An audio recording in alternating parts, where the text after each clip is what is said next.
Today we're going to be comparing Prismacolors with Crayola pencils, and I wanted to do this comparison because Prismacolors, although they are known for being professional quality pencils, they have actually had a very bad rep over the last few years because of the way that they're now manufactured.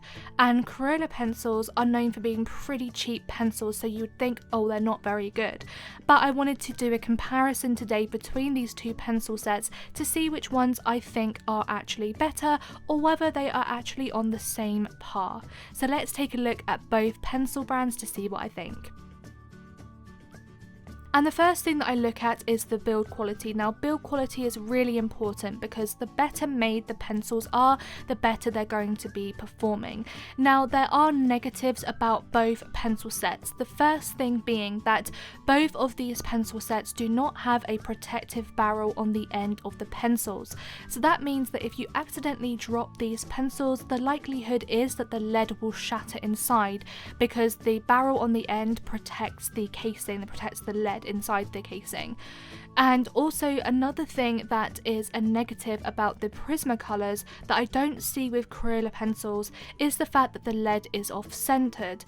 So the lead inside the Prismacolors, because it's off-centered, that means that if you apply a heavy pressure to the pencils, they are more likely to break, whereas Crayola pencils actually have a centered lead.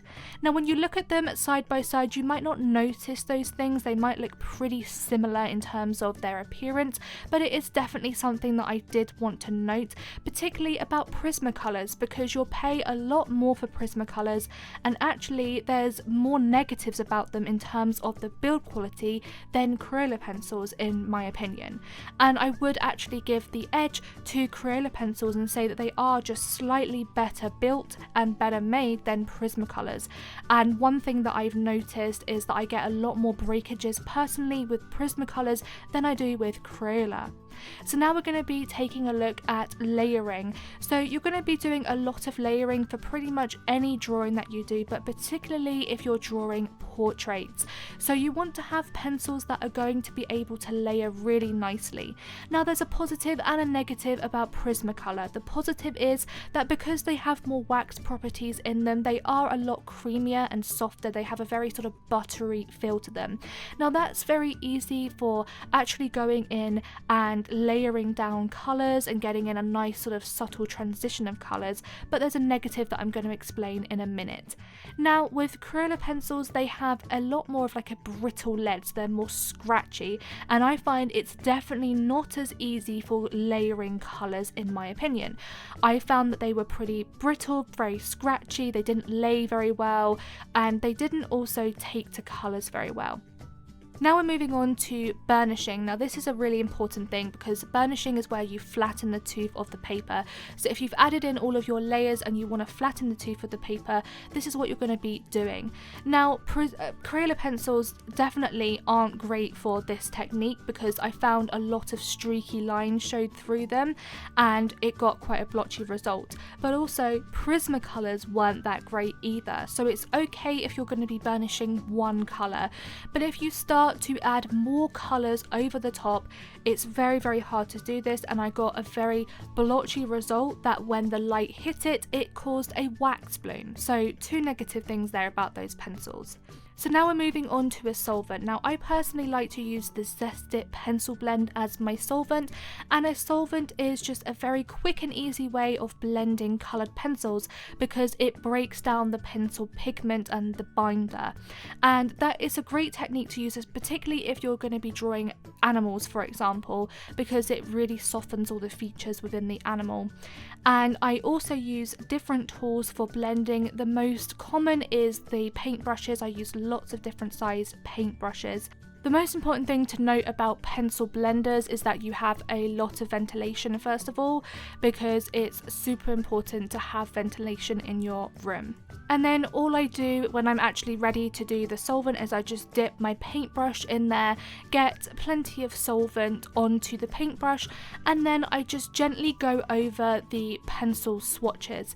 So we're going to start with the Prismacolor, and as you can see, straight away you're going to notice that the pencil pigment starts to blend, and as it blends, the colours become a lot more rich and a lot more vibrant. So I think this technique works really well with Prismacolors. Sometimes I can get blotchy splotchy results with them. I find in general this is a technique that you want to use for oil pencils or pencils with more oil properties in them. And with Crayola pencils, I didn't feel they blended as well. I had a lot more sort of streaky lines showing through, and when I actually went to overlay some colours back over the top of the solvent once it had dried, they both performed well, but I would give the edge to Prismacolors because I felt the areas were brighter. So next we're talking about sharpening, and I actually use a helical sharpener for sharpening my pencils, and there's a couple of reasons why I use this. So first of all, I find it's much gentler on the pencil, so I don't get a lot of breakages with them.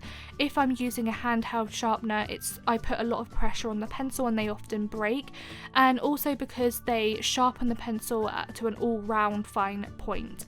Now, sharpening pencils is extremely important if you're going to be wanting to add a lot of detail to your drawing. So say for example you were drawing animals, you'd want to be able to have pencils that can sharpen to a fine point. So let's take a look at these pencils as a comparison. As you can see, these are the pencils before they were sharpened, so they actually have a blunt point, and that's not going to be good for adding in any details. And if we take a closer look at the Crayola pencils, when it's got a blunt end to it, it's not going to be great for getting in those fine details, the same as the Prismacolor pencils. So I would definitely recommend sharpening these pencils before you go in and do any detailed work. Now, once I sharpened the Prismacolor pencil, it actually broke the first time I sharpened it, which is very typical of Prismacolor. As you can see, it's in the sharpener there. I often suffer with a lot of breakages with Prismacolor because of the issues with the build quality that I was talking about. So quite often it takes a couple of times for me to actually sharpen them. I found that they both sharpened to a really fine point. I wouldn't really say that there was that much of a difference in terms of how well they sharpened, but just bear in mind you might be wasting a lot more of your Prismacolors than Crayola pencils if they're going to keep breaking. So let's talk about some techniques now. The first technique is an embossing tool. Now this is used primarily for clay modelling, but it has been adapted for coloured pencil artists because it's a great way of adding in details, texture, that sort of thing. Now what you want to do is actually gently score the paper. So I use this technique for drawing fur, believe it or not, and what I'll do is I'll use the fine point of the embossing tool and gently score the paper. You don't need to apply a lot of pressure. Then as you go over the areas with the coloured pencil, like I'm doing with the Prismacolor, what you will see is that the lines still show through where you've used the embossing tool, and this is a great technique to use for actually flattening the white paper and then just going over it. So let's try this technique now with the Crayola pencils. So as you can see, they are both brilliant with this technique. I wouldn't say that either one is better than the other, so it's a great thing for me because I use this technique a lot. Next we have an Exacto knife. So this is a great tool for using to get in some really fine details and also for lifting up some of your later pencil layers and actually revealing some of the layers beneath them. So for example, this technique is used a lot if you're drawing human hair or even animals, fur, that sort of thing. And what you want to do is actually create some pencil swatches just to practice, and then go in very gently with the Exacto knife and go in and start pulling up some details. Let's see how this works with Crayola pencils. So firstly, I'm just creating a coloured pencil swatch, just adding in a couple of colours there to get some pigment down. And then I'm using the Exacto knife and I'm just starting to gently scratch away some of the layers. And as you can see, this works very, very well with Crayola pencils. And I actually used this technique when I was drawing some tiger eyes with Crayola pencils, and it worked really well.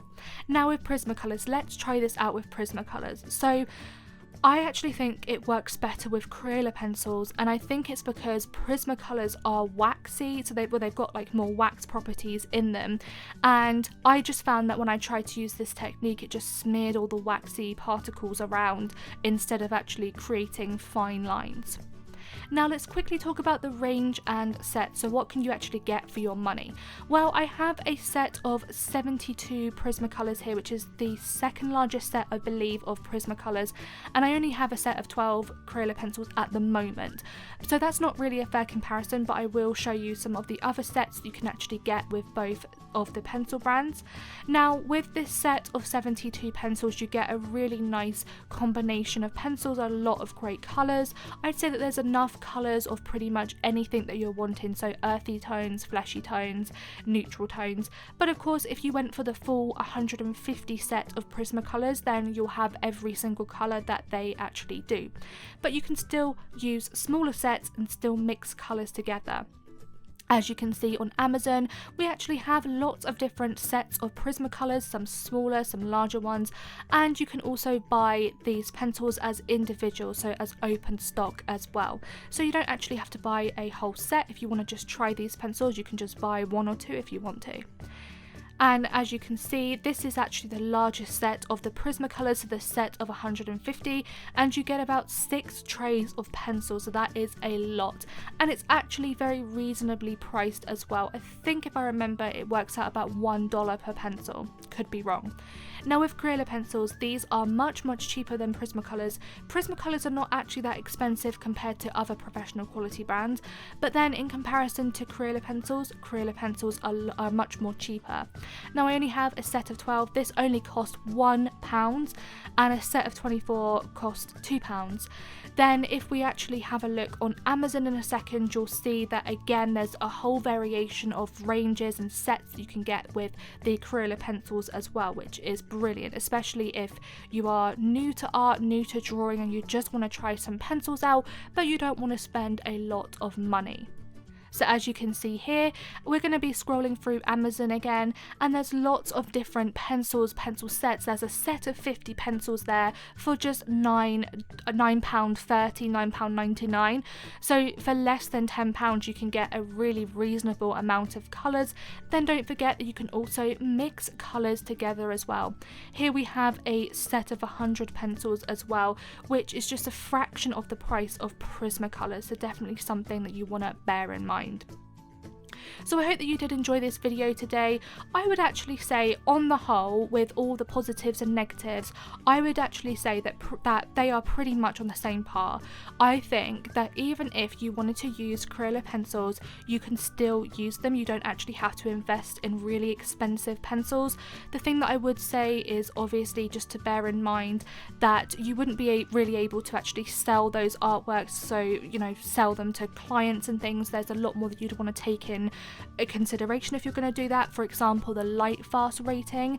But for what they are brilliant pencils, and I definitely think that you should give them a go if you are new to coloured pencils. So I hope that you did enjoy this video. Thank you so much for watching, and also thank you to my patrons, and of course I will look forward to seeing you all in my next video. Bye guys!